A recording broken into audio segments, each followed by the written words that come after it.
Sometimes I wonder what does hope mean, right? What does hope mean to you? What does hope mean to your ailing loved one? Is hope real?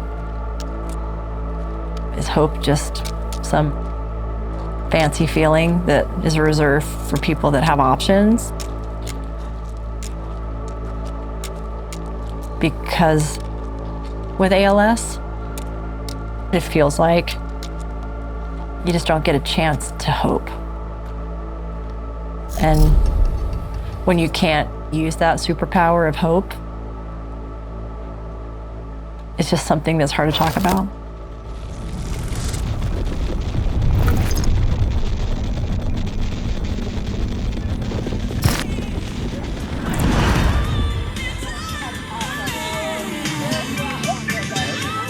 To be an ultra runner, I think you have to be a little bit crazy. Got a little standing water here. Just a little bit. When you get into these events, you see that there are people of all different shapes and sizes running them, but they have a common thread mentally. That is, you have to have a desire to challenge yourself, being okay and comfortable with suffering. I went to the pain cave. Yes. It's a very patriotic kid. If you get in, you're like, okay, I guess I'm doing this. Yeah. Starting out, I was too afraid to go trail running and racing. I was scared that I would get taken, eaten, or lost.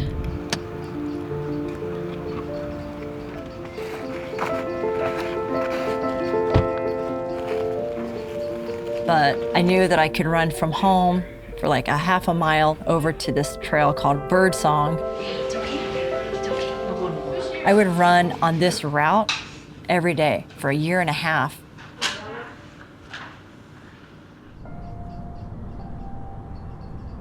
In the repetition of the same trail over and over again, it turned to a curiosity. And you're like, well, what would happen if I went not just here, but what if I went over there? Finding yourself in these amazing places that you had no idea your feet could take you. And that was just really special. Still is.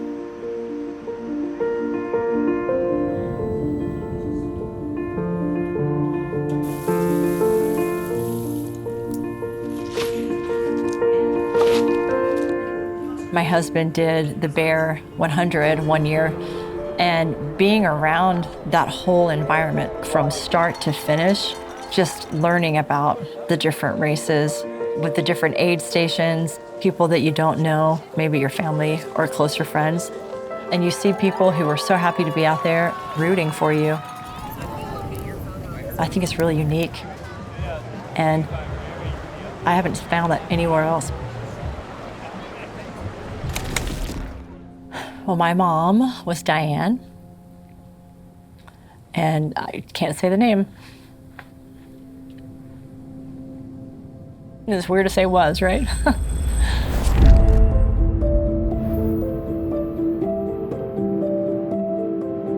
She had this cackle laugh that, was so annoying and embarrassing because she would just laugh all the time, and it's like, stop laughing. It's crazy now, like what I would do to hear that laugh or the voice one more time.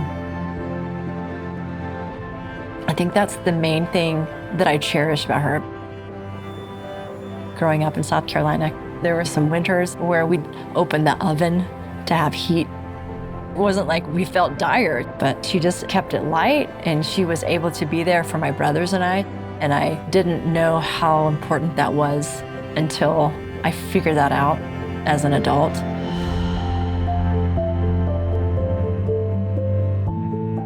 I was at home. She and her husband called me, and they had just found out that she had ALS. I was really into baseball when I was little, and I knew all about Lou Gehrig. I watched the documentaries. But I might have been given a bad break, but I've got an awful lot to live for. Thanks. A couple weeks after, she came and gave me a big hug. And I stood there, I'm like, oh, this is it. This is the last one. A lot of that year for me involved running really as a coping mechanism.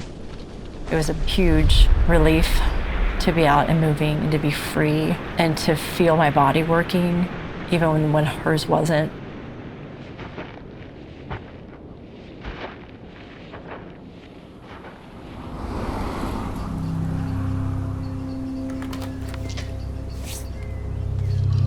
I had a run planned that morning. I probably started at 4:30 in the morning, really early. And I remember exactly where I was on the run. My brother wouldn't have known I was up or not, so he sent a text message. Like, she's gone. I felt my body just went numb. And it's an ever-hanging feeling.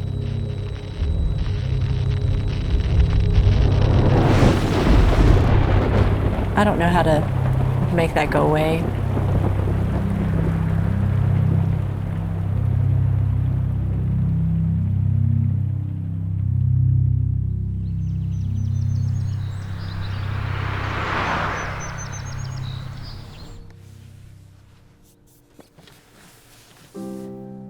I've tried to get in to Hardrock for 8 years. So when I finally got drawn for that race is when I had some good friends say, hey, why don't you try for the Rocky Mountain Slam? The Rocky Mountain Slam is 4 mountainous 100-mile races in the Rocky Mountains in a single summer. Each race is at least 20,000 feet of vertical gain and descent through technical terrain, through the middle of the night, through rainstorms, through hot summer temperatures, through cold, high alpine nights. Is an unforgiving series and can be very dangerous. It's a very short list of people that have completed the Rocky Mountain Slam, especially for women. My mom passed August 4th in 2016, and September 2016 was the last time a female completed the Rocky Mountain Slam. And I thought, what if I could tie all this together and make this something special in her honor? And I couldn't stop thinking about that and how sweet that would be and how cool she would think that would be to put all those things together.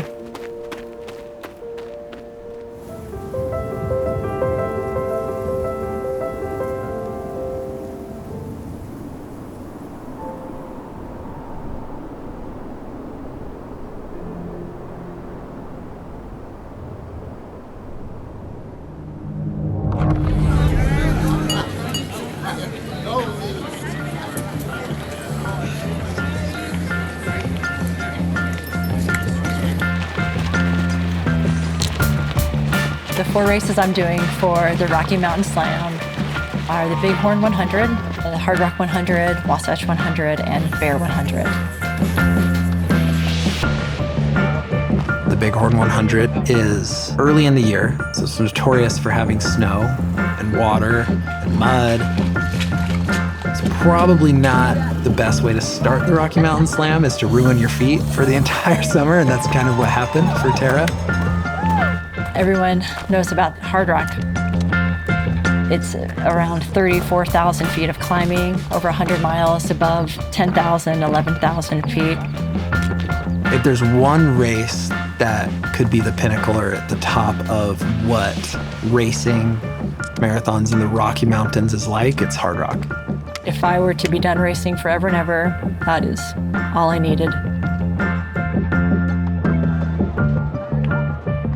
What makes Wasatch unique is it's hard for a unique set of reasons. There's really beautiful ridges there, but they're exposed. There's not a lot of tree cover. You're out in the middle of the day in the hot sun, climbing, descending, it's dry, and I think the heat gets to a lot of people. You're amazing.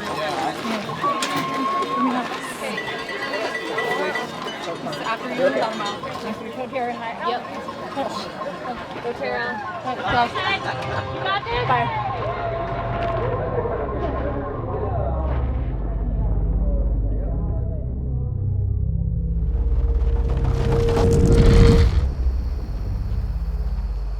We got to Brighton, I think it was around 1 in the morning when we saw this lonely headlamp coming in out of the woods. We could tell by her demeanor, the look on her face, that she was hurting pretty good.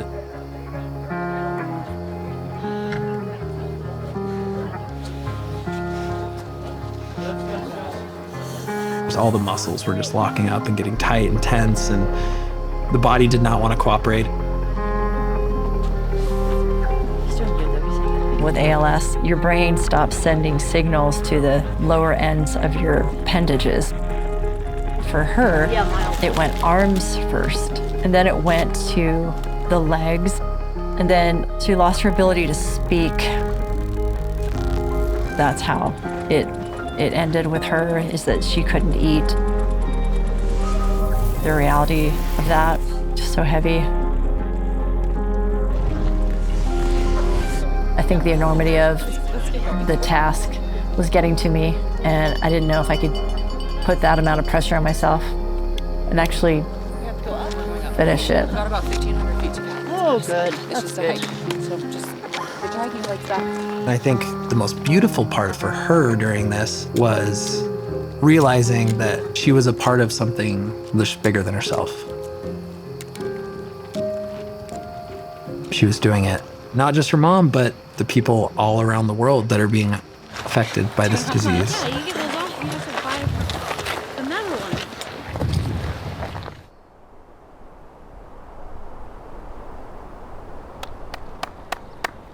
Nice job. I value my time with my family based on the fact I can't make new memories with my mom.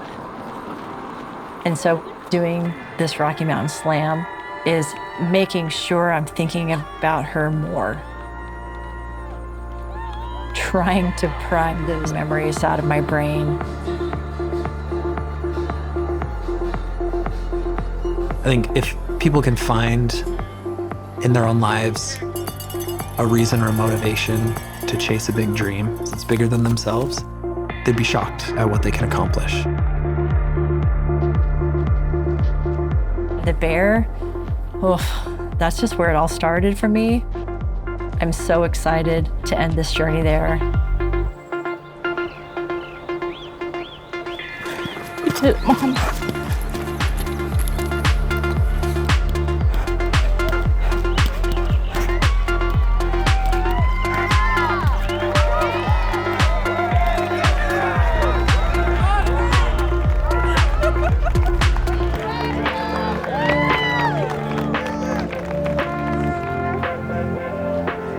In this past year, I've been connected with so many people who have had family members or good friends or coworkers pass from ALS.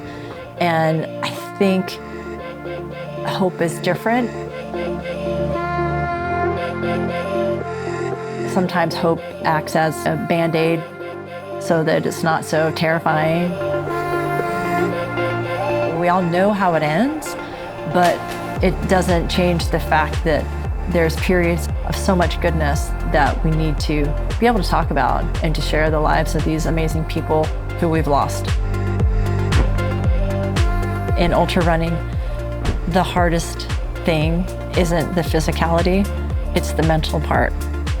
And knowing how strong her mental game was in everything she's had to deal with getting through ALS showed me how strong one can be no matter what. And that's something that I hope that my children knew about their grandma, and how I hope they see that in me.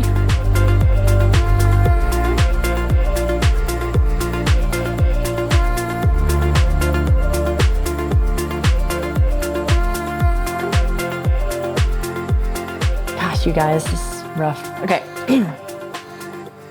So this is a letter I wrote for my mom and put it on social media pretty soon after finishing the Rocky Mountain Slam. Happy birthday, Mom. I have a pretty cool surprise for you. My friends and I raised over $15,430 for the ALS Association in your honor. I did this thing over the summer where I ran 400-mile mountain races called the Rocky Mountain Slam. It was so incredibly challenging. I saw some of the most beautiful things here on earth. Passed over steep mountain passes, ran through beautiful alpine wildflower meadows, saw sunrises and sunsets while shuffling around on my little legs. So many times I was ready to throw in the towel, but knowing my purpose kept me going. There's so many incredible people in this running community, some of them you know, and others I really wish you could meet.